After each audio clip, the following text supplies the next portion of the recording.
ஒரே இன்னிங்ஸில் 5 catch drop. Very ordinary bowling performance.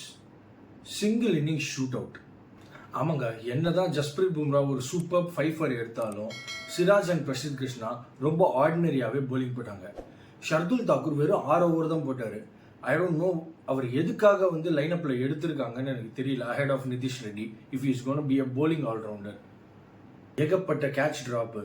இதில் இங்கிலாந்து அவங்களுடைய லக் எல்லாத்தையும் கேஷ் இன் பண்ணிட்டாங்க. ஹாரி ப்ரூக் ஒரு பிளிஸ்டரிங் 99 அடித்து சூப்பராக டீமை ஆல்மோஸ்ட் நியர் த லைன் கொண்டு போயிட்டாரு. இங்கிலாண்டும் டெஃபிசிட்டை 6 ரன்னுக்கு குறைச்சிட்டாங்க. செகண்ட் இன்னிங்ஸ் ஆட வந்த இந்தியா ஜெய்ஸ்வாலை முதல்லயே இழந்துட்டாங்க. பிரைடன் கார்ஸ் ஒரு சென்சேஷனல் டெலிவரி போட்டு அவுட் சைட் ஆஃப்ல நிக் எடுத்து விக்கெட் கீப்பர் ஜேமி ஸ்மித் சூப்பராக கேட்ச் பண்ணாரு.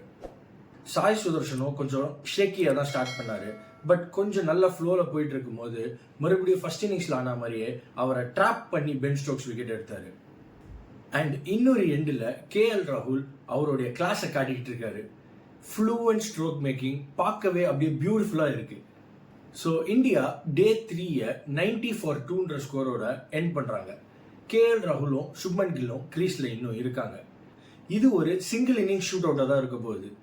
ஸோ 400 டார்கெட் வச்சா கூட இங்கிலாந்து சேஸ் பண்ண தான் போவாங்க. ஸோ இந்தியா ஒரு பெரிய டார்கெட்டை செட் பண்ணுவாங்களா, இல்லை இங்கிலாந்து மறுபடியும் ஒரு கம்பேக் கொடுத்து மேட்சை அங்கேயே க்ளோஸ் அவுட் பண்ண ட்ரை பண்ணுவாங்களான்னு பார்ப்போம்.